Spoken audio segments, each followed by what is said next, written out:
We need to talk about power and what it is.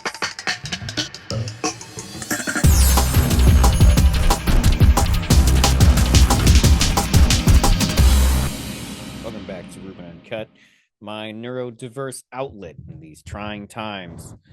But today I'm coming to you to talk to you about something important, something that I feel like Americans don't understand, and that's a problem.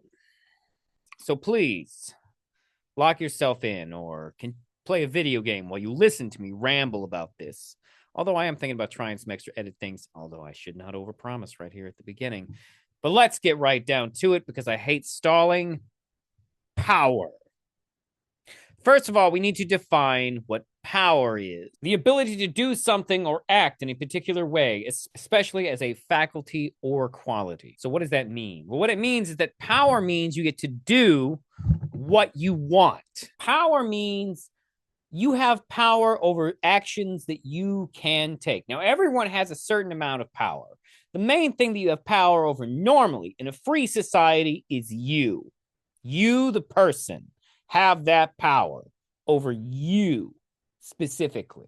In essence, in society, the amount of power you have dictates the amount of freedom you have, which dictates the amount of control you have. Now, to be fair, control itself, philosophically, I believe is an illusion, but let's not get sidetracked by that right now. We find in life that there will be people that we have power over or who have power over us. The first main thing we need to talk about is hard power versus soft power. And then we're going to talk about infrastructure. Let's talk about hard power. Now, you probably have already guessed maybe what hard power is, but hard power is the use of violence, force, coercion, or threats. Also, technically, economic sanctions are considered a form of hard power as well, because hard power is ultimately punitive. Hard power relies on the idea that you are going to use violence, force, or the taking away of assets or various other commodities to essentially force other people into your line of thinking. That's hard power. Hard power is used by all governments, the police, and Batman. Hard power relies on the idea that there are rules, and if you do not follow the rules, we're going to fuck you up. Hard power says you will be punished if you do not conform. So that's hard power. And it's important to understand that hard power is the main power that most people think of. Hard power is the scariest power when we think of it because violence is scary. Violence is also an interesting form of power itself because violence is restricted throughout society. Normally, we only let cops do it or soldiers in a war, right? But the reality is that this basic ape man level of power can be utilized by anyone at any time. It's just that, some people will go to jail. The reality is that most of the time, we do not want hard power used against us. In fact, many people would argue that hard power is everything that we fear from the government, because it is.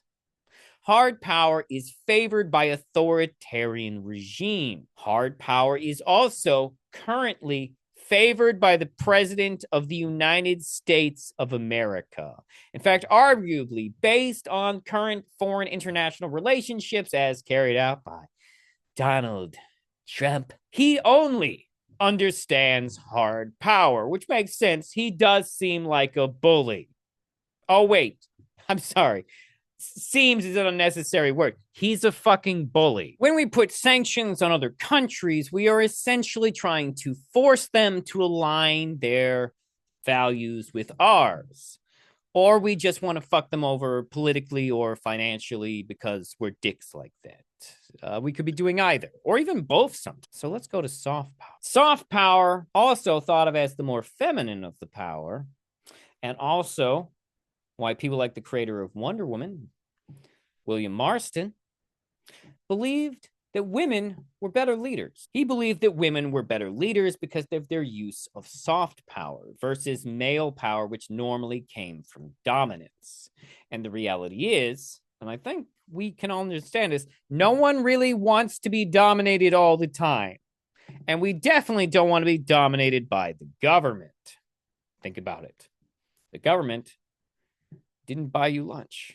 Oh, wait, they did? Never mind. Let's continue. Soft power refers to getting people to come along to your side, normally with things like incentives, programs, services, and generally education.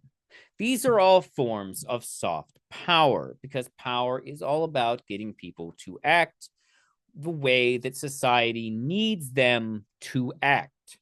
Society needs to exert power in order to get people to remain cooperative in a society. Now, sometimes people will think, you know what? I think I'm a responsible human being. I don't need anyone coercing me with any power, soft or hard. I'm just going to live my life and you're going to live yours. However, there's several problems with that. For starters, that person saying that might be a dickhead, and he's wrong about his ability to function with other human beings in cooperative and fun ways.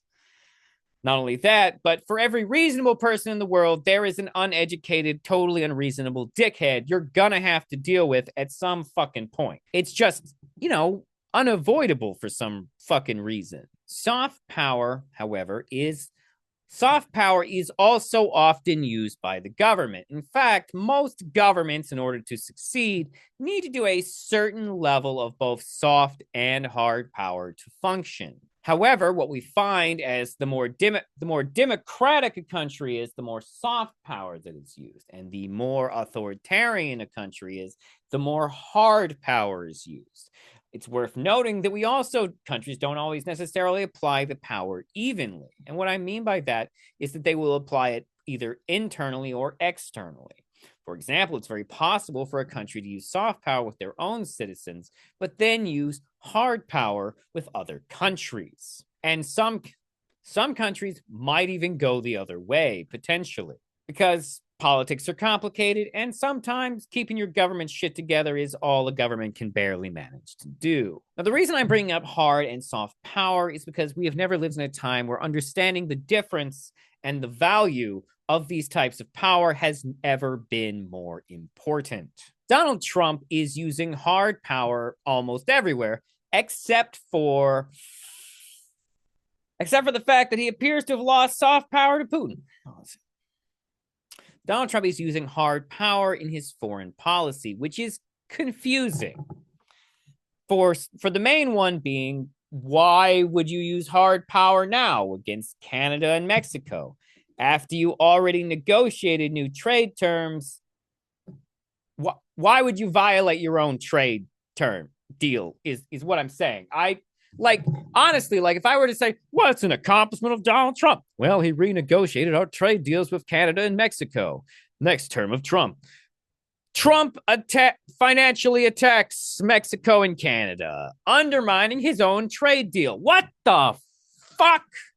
That's insane. When I think about that, I'm just like, what are we even doing? I'm sorry. I'm getting sidetracked. We got to get back to power.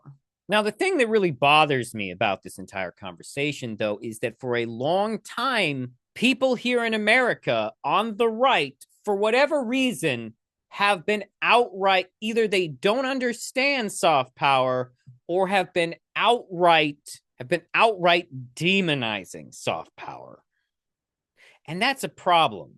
So what are some examples of how the government engages with soft power with its people? Well, the basic ones are education. The smarter you get, two things happen. One, the more power you get, but also the more stable society is, because soft power tends to do that. The reality is that soft power is one of the most effective forms of power. And if your government isn't using it, you need to be alarmed. That being said, the major difference philosophically in my mind, between soft power and hard power is the axes that they exist on. Let's start with hard power. Philosophically, I would state to you that hard power is on an axis, okay? And hard power's axis works like this. At one end is power. Just pure, unadulterated power. and at the other end is freedom. Now, the thing about this is that you move the more power in an authoritarian government that uses hard power. The more hard power they use, the more freedom the oligarchs at the top get. But the thing is that the more power the people at the top get from the use of hard power, the less freedom people at the bottom get. Because they are the ones that hard power is effectively being used against. They are the ones imprisoned by the police state. They are the ones being shot in the streets. They are the ones being sanctioned and hurt. They are the ones being coerced. They are the ones that the culture portrays as hateable. That's the hard power. The axis for soft power, however, is an axis between soft power and responsibility. You see, the reality is to provide any type of soft power puts you in a position of responsibility. Once you are providing soft power, you have a responsibility to continue providing soft power. Otherwise, your soft power was a lie used to exploit people. When your boss gives you a check for doing your work, that's soft power. When a job offers you housing on top of what they're going to pay you, that's soft power. And the reason it's soft power is because they are supplying you with something. The reality is that anytime we do a soft power, that means that the responsibility is on the provider of the soft power to continue supplying you with the soft power. That's the type of relation you want to have with your government. You want the government to provide you with goods and services, because some goods and services ultimately are very easily hoarded or paywalled, to use the modern vernacular. For example, education is often paywalled. Think about it. You get free, technically not free, it's paid for by state and federal taxes, education from kindergarten to 12th grade. And then you go to college. The thing is that college is paywalled. You don't just get that, which is a problem, because I hate to tell people who hate college this, but college is where you get all the real information. Turns out that K through 12 grade shit you're doing just gives you the bare minimum to make you a citizen of these United States of America. But that's not the point. The point is that we ultimately benefit from soft power. Soft power is the relationship you want to have with the government. This is why it is not unheard of for civilian populations to side with drug lords or warlords. You see, there are a number of places where governments are very weak and can barely maintain their hard power, let alone put out any soft power.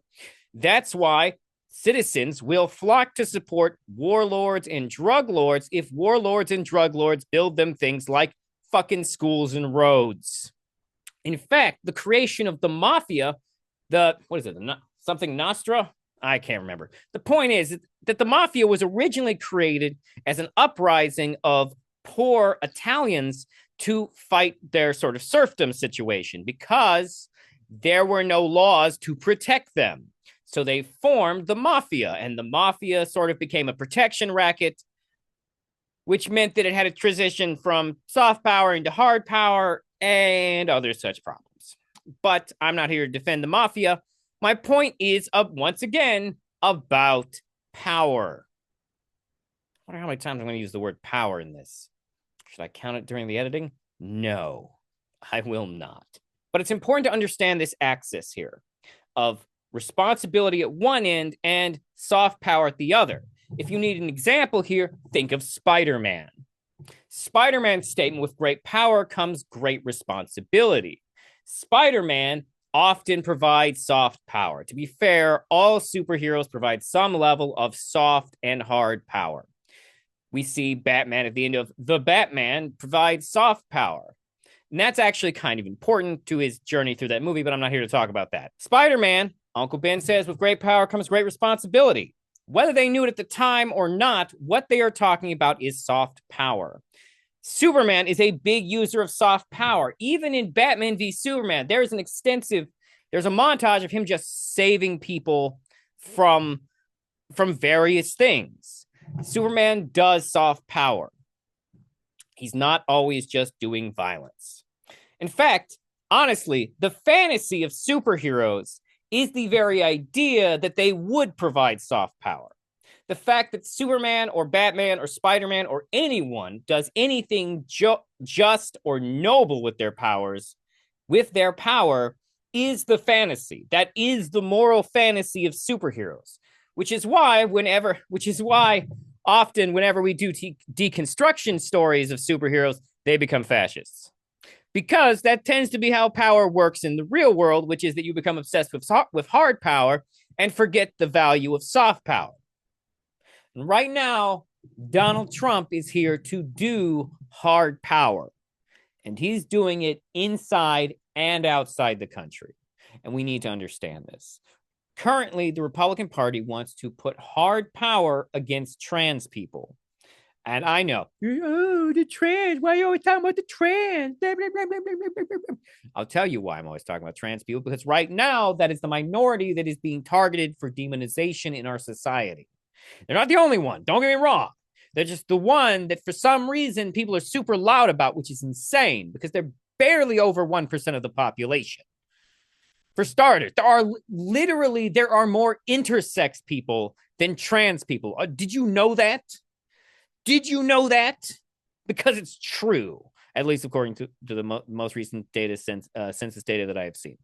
But anyways, where was I? Right. Hard power, soft power. Right now, there is hard power being used both domestically and abroad. Often, people who say that they are law and order, that is code for hard power.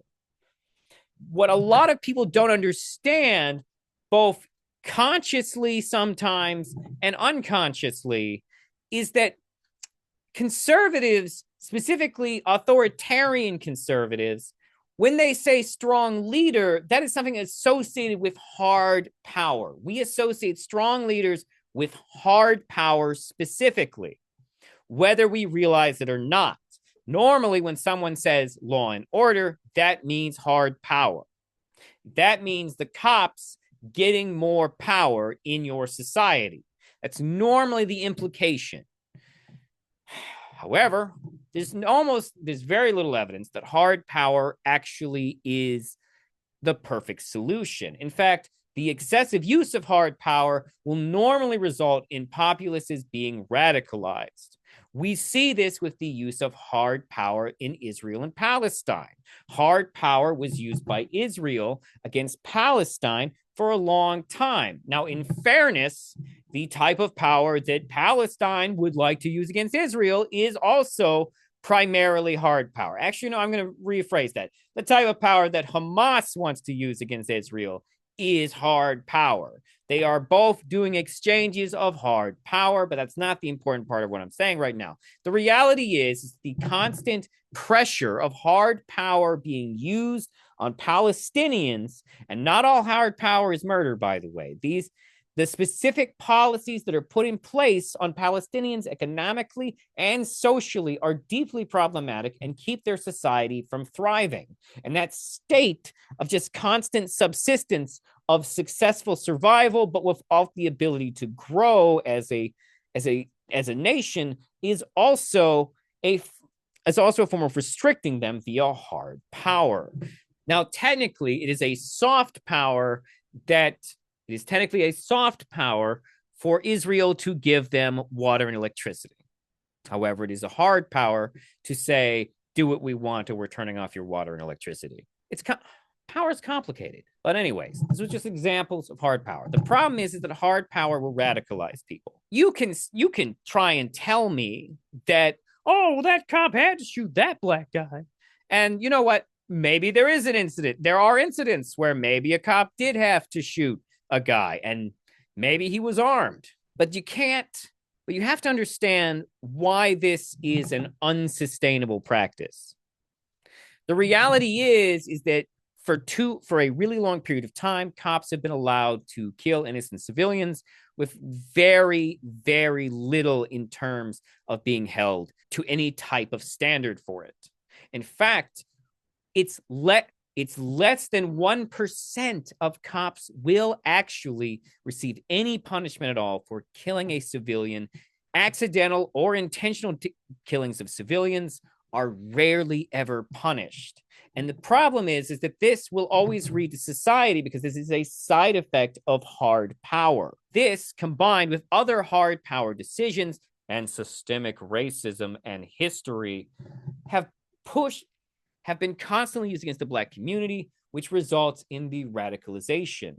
You can say, oh, well, this guy right here, the cops had to kill this guy, et cetera, et cetera, et cetera. But the reality is it doesn't matter anymore. Hard power has already done the damage to that community. It will be because people being held responsible for their actions is so rarely applied to the police and their monopoly on this specific type of hard power we refer to as violence, that the overall populist zeitgeist is going to be negative and radicalized. See, that's important. This is an important thing. If there are not outcomes for the misuse of hard power, then hard power will radicalize your populace against you. And that's a serious problem because governments and power structures in general are really bad at taking responsibility for things. And it's kind of a huge problem. Like a really big problem. It's why no one trusts anything anymore, actually. Just so you know, it's because at no point, even though I'm gonna get sidetracked. Focus.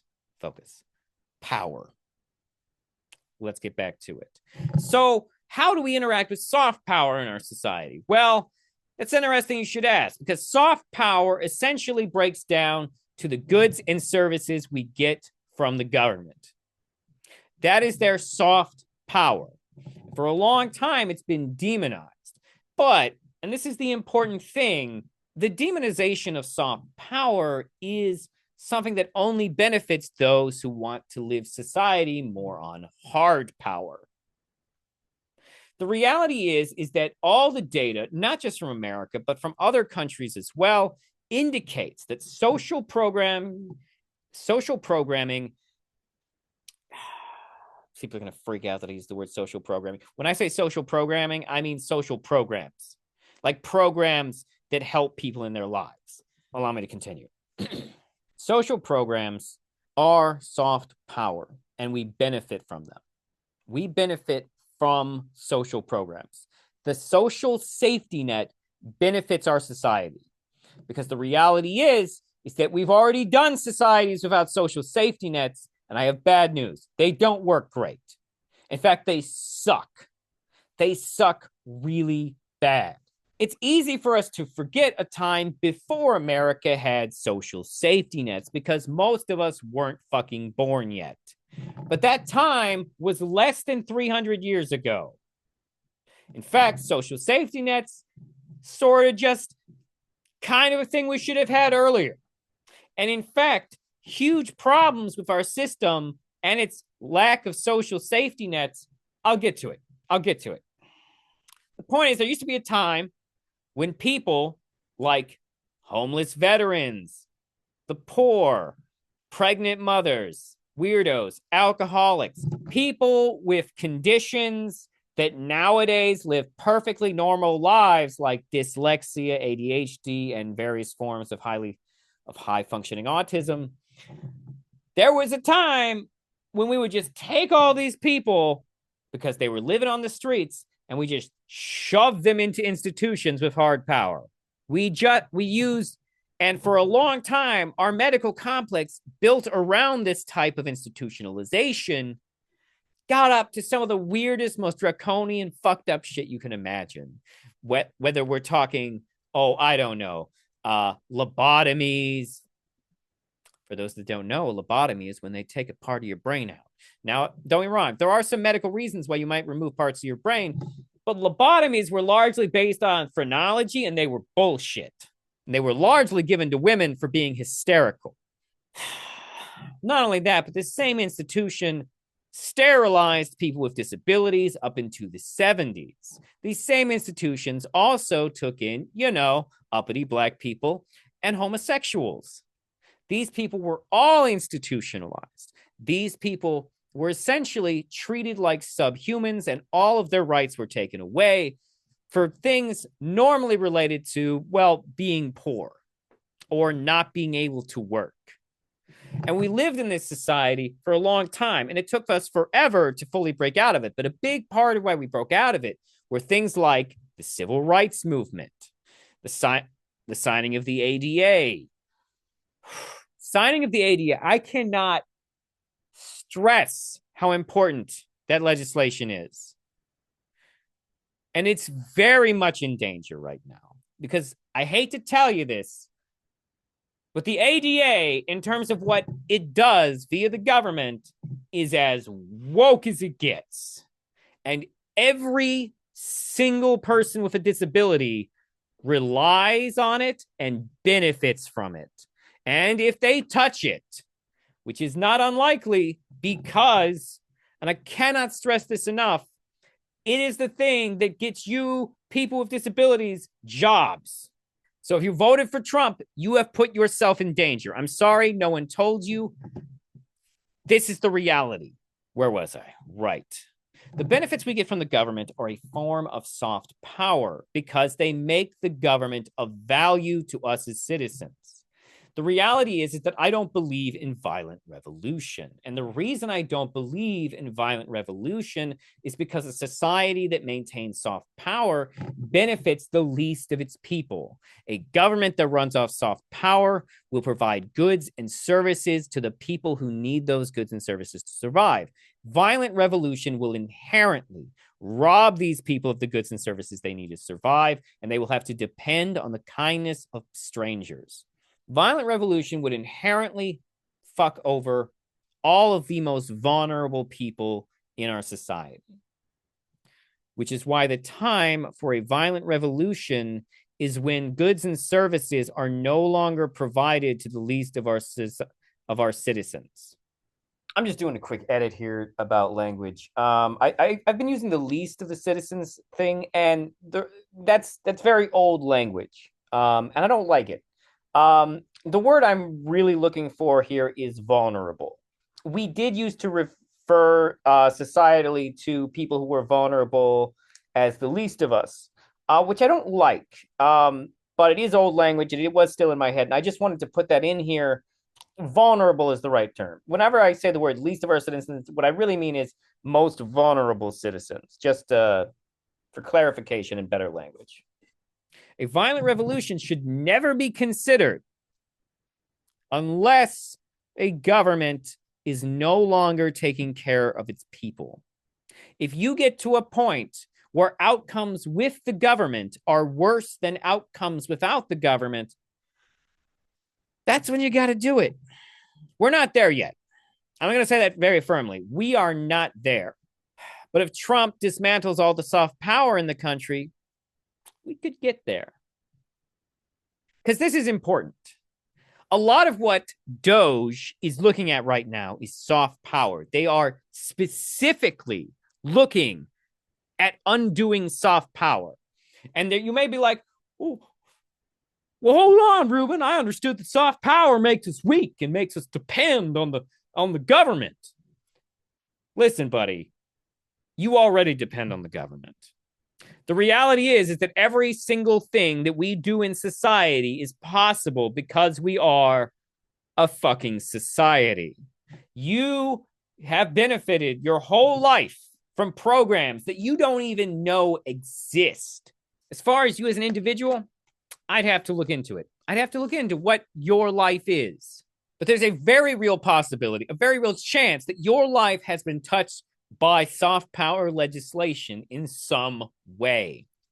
In fact, if you've ever claimed a dependent on your taxes, that is a benefit given to you by the government. That's a form of soft power because they want to encourage you to have families and children. So why would they want to dismantle soft power from the government? Well, the thing you have to understand about that is that governments aren't the only people who do soft power. In fact, everyone you know who provides goods and services or perpetuates positive influence is doing soft power. In fact, all of the media is soft power, but so are all of the grocery stores. So are the roads. So are the schools. These things all represent soft power because goods and services are what makes society run. And you get a certain amount of goods and services from either the government or businesses. Because businesses have soft power too. Although it is worth noting that the reason that businesses have soft power is because we greatly limit the amount of hard power that corporations and businesses can have. You may not be aware of this, but there is a long history of corporations and businesses who eventually have their own armies and hire military contractors and, do crazy shit like kill unionizing labor and stuff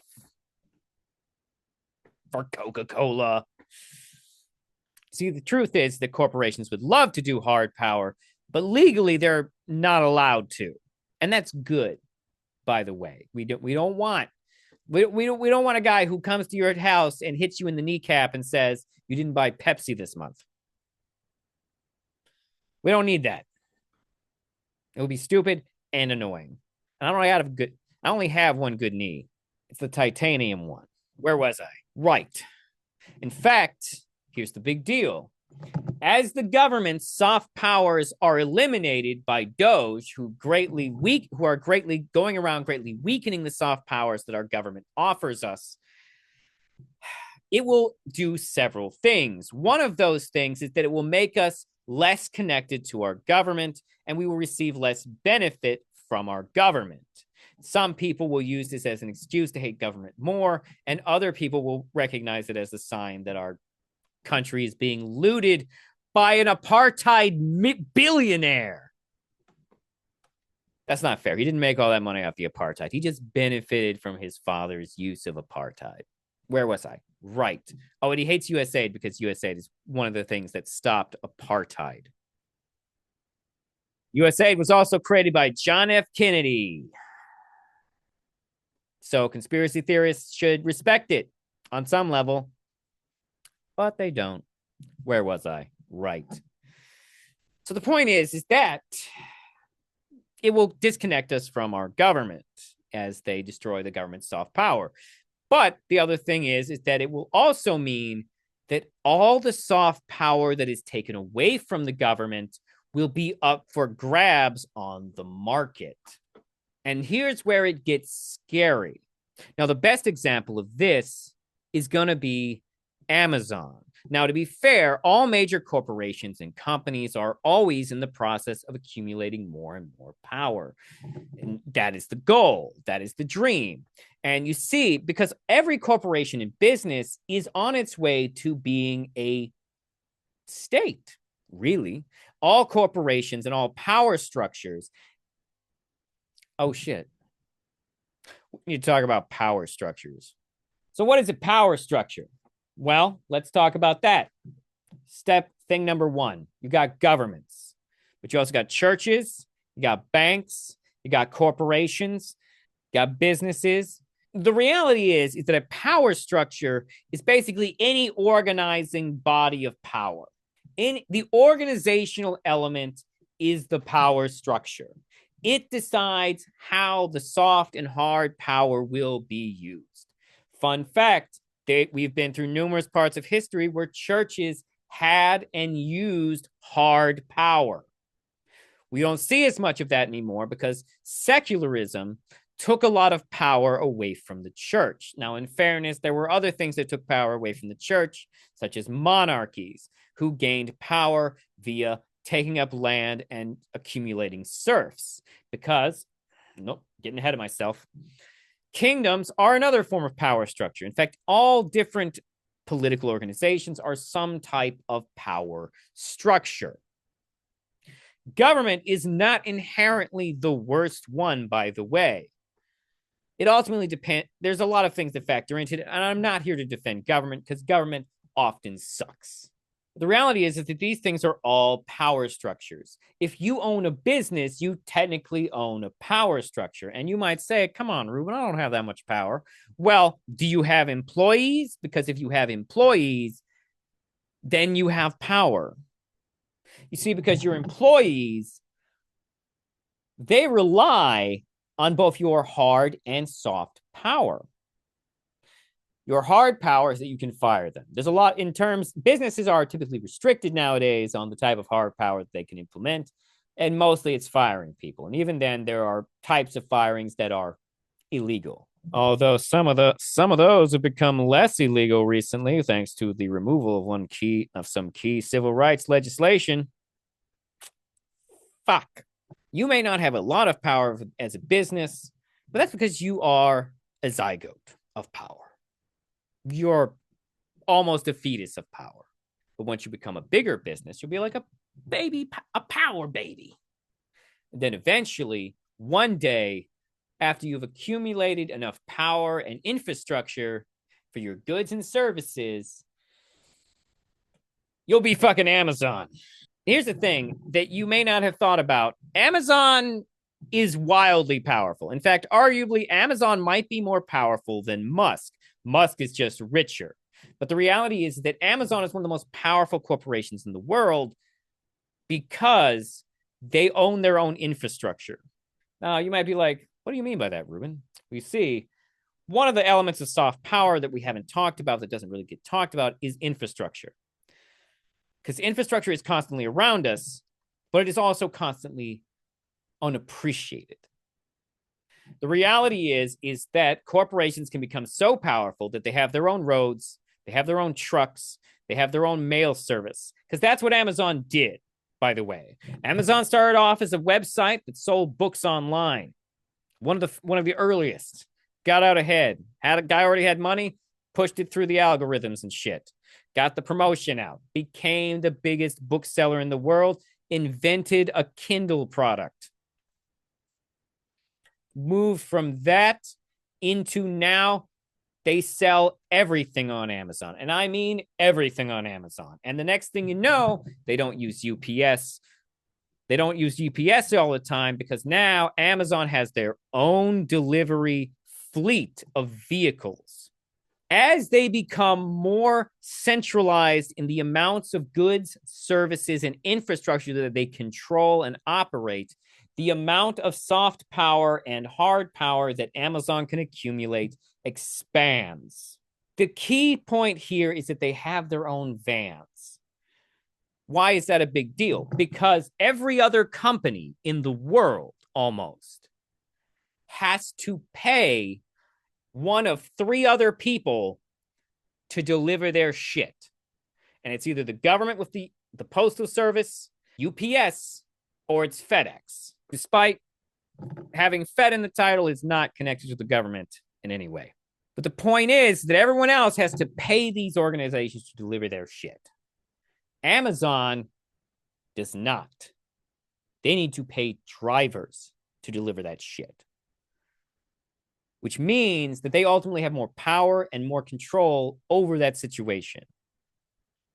The reality is that capitalism ends in its final stage, because the final stage of capitalism is that a corporation will achieve all the power it needs to no longer need the government.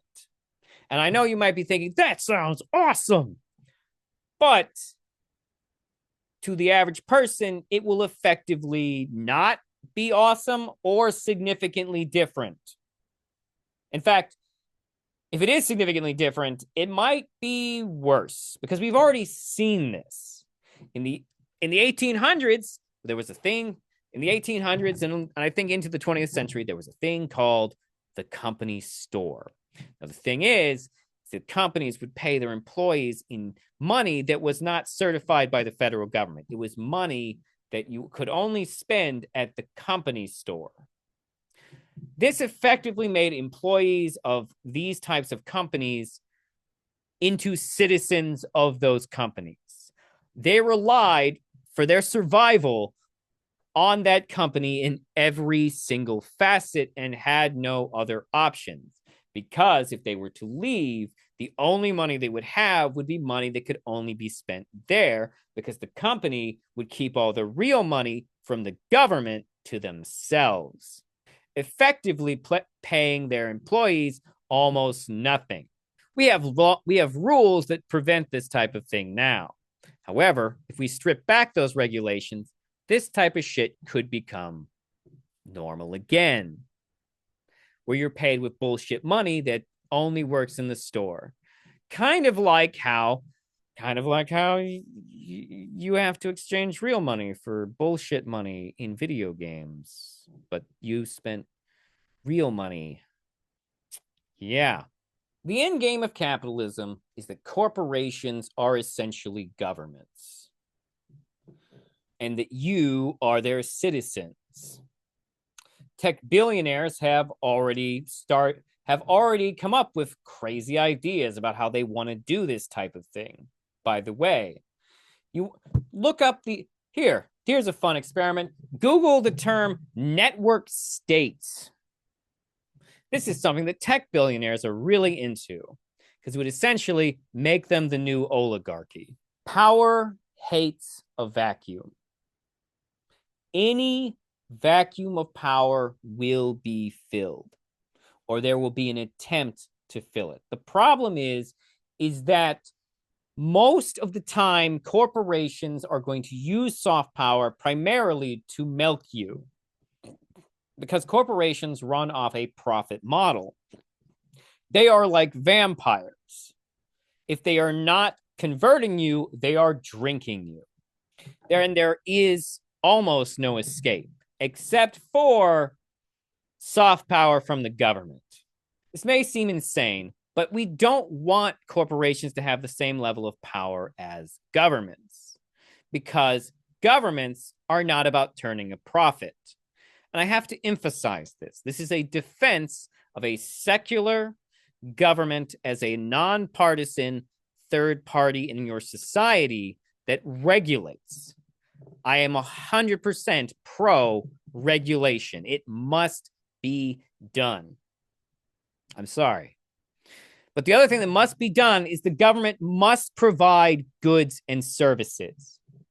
And what the corporations and the billionaires want to do is to take as many goods and services away from the government, because the government because anything that the corporations can provide, they can provide to achieve a profit. Now, here's the other thing. You also need to think about this. You as an individual also provide goods and services. You are providing services to any company that hires you. That is your minimal power. You see, because corporations' demand for that service is so high and there are so many applicants that your power is minimal. To them, you represent only a small amount of the fuel needed to manage their empires. If you watch a corporation succeed long enough, you will see them do one of two things: expand the services they offer or buy up other companies that already do those services they want to offer. There's a reason that like 4 or 5 corporations own almost everything, own the majority of every product on the market. And it happens so fast. A new company will come out, and within a few years of success, they will be owned by Pepsi or Coke or Unilever or fucking Nestle. Fuck Nestle. And these people are unhinged. Speaking of Nestle, he personally believes that access to drinking water is not a human right, which is insane because you literally need it to live. We should be entitled to water. People should not be able to withhold water from us. But that is something that Nestle thinks would be cool as hell.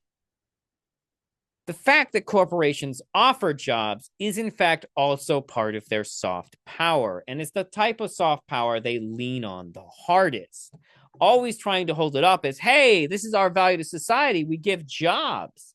But the reality is that they gain soft power via the ability to offer jobs, but they also want to be able to, but they never want to offer jobs to everyone because their ability to fire you is part of where their hard power comes in. The reality is that wherever you get the majority of your goods and services is where the power is. And right now, those things are being disrupted, which means that there will be changes in situations. Let's talk about USAID for a minute.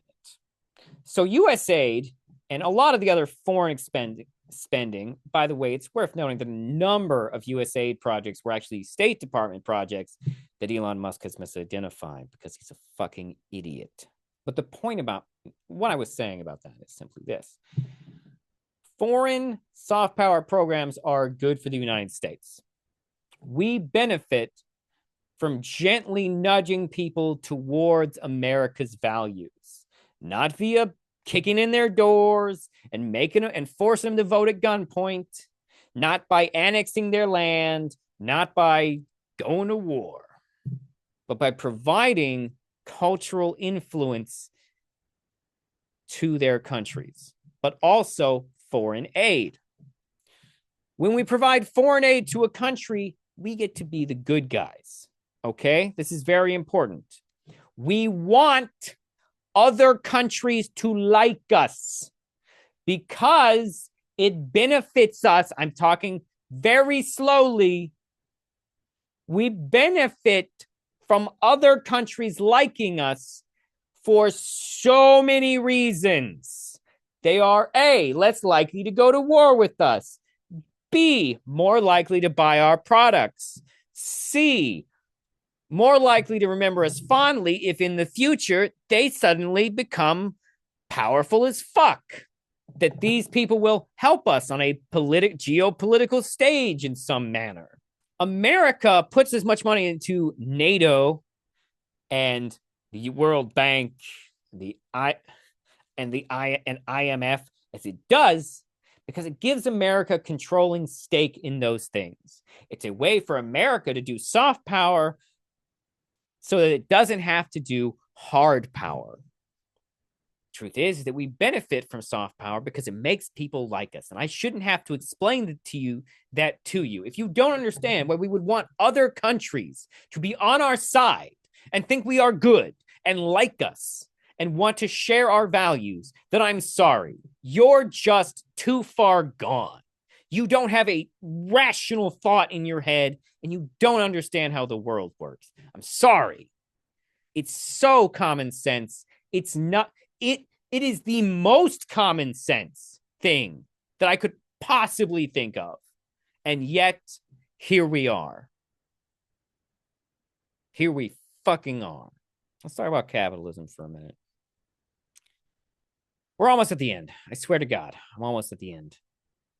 But let's talk about capitalism for a minute. Because capitalism is the system that we use, which has meant that money has become one of the largest forms of power there is.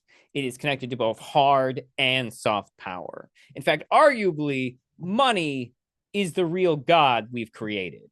Sorry, Jesus. The money made us do it. Where was I? Right.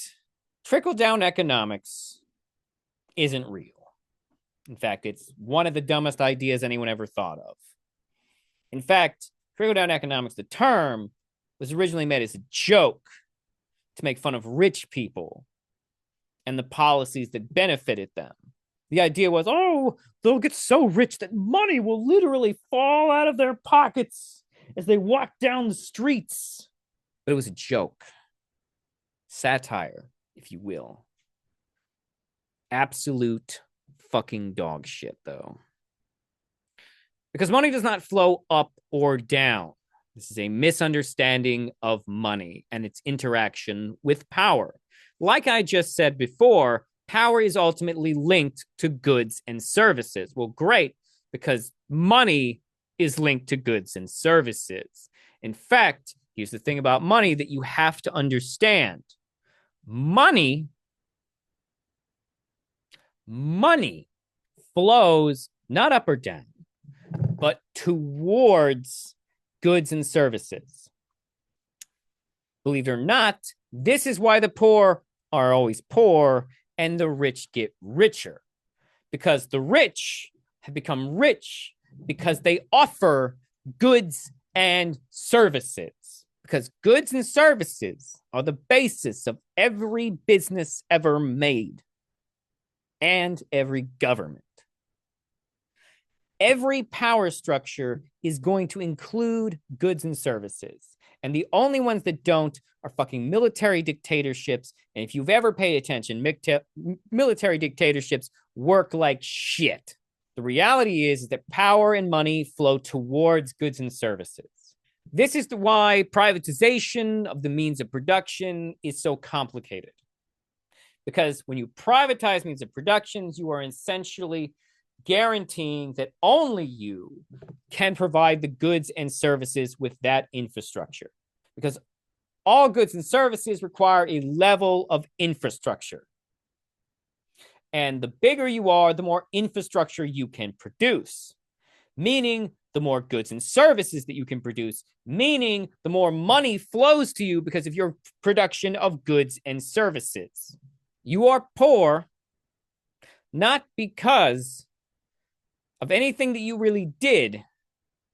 You are poor because you do not have access to goods and services that you can offer to gain power and money. That's it. That's everything. Goods and services. Goods and services are the key component of all of this. Because the idea of the rugged individualist who just lives on their own and takes care of themselves is gone. It doesn't exist anymore. You've watched too many cowboy movies, too many frontier settler movies. You've romanticized a period of history where there was no infrastructure and people had to fucking live off of whatever, and their children were eaten by bears or died of diphtheria or numerous other diseases that we've cured since then. The reality is that we live in an interconnected world where everyone's hard and soft power are going to affect you. You need, and I mean this kindly, to start understanding the benefit to living in a society that rules by soft power as opposed to hard power. Because that's what we are heading towards. Everything that Donald Trump is doing is hard power. He is a hard power president. And the scary shit is that it's moving in on us too. And as Elon Musk begins to gut goods and services from the government, both foreign and domestic, this will result in more goods and services being offered by corporations to fill those voids, at which point corporations gain more power in society. Because the more goods and services that any one corporation can offer you means that that corporation is one step closer to winning capitalism. Because capitalism only ends two ways. Communism from the bottom up, where the means of production belong to everyone, or communism from the top down, where one corporation just fucking owns everything. Yeah. Those are the options. Those are the points where capitalism ends. And you can say, well, capitalism's never going to end. That's what corporations want you to believe. Because as long as you believe that, then corporations are the only ones working towards that, which means they'll get there before you. Thank you for joining me on this rant about power. Please like and subscribe and share. Actually, please share this. I think this might be one of the most important fucking things I've ever said. So please share. Like, subscribe, get it out there in the algorithm. People need to understand these concepts philosophically. Otherwise, we're materially fucked. If you'd like to email the program, you can reach me at rubenuncut@gmail.com. Have a wonderful whatever, wherever, whoever you are.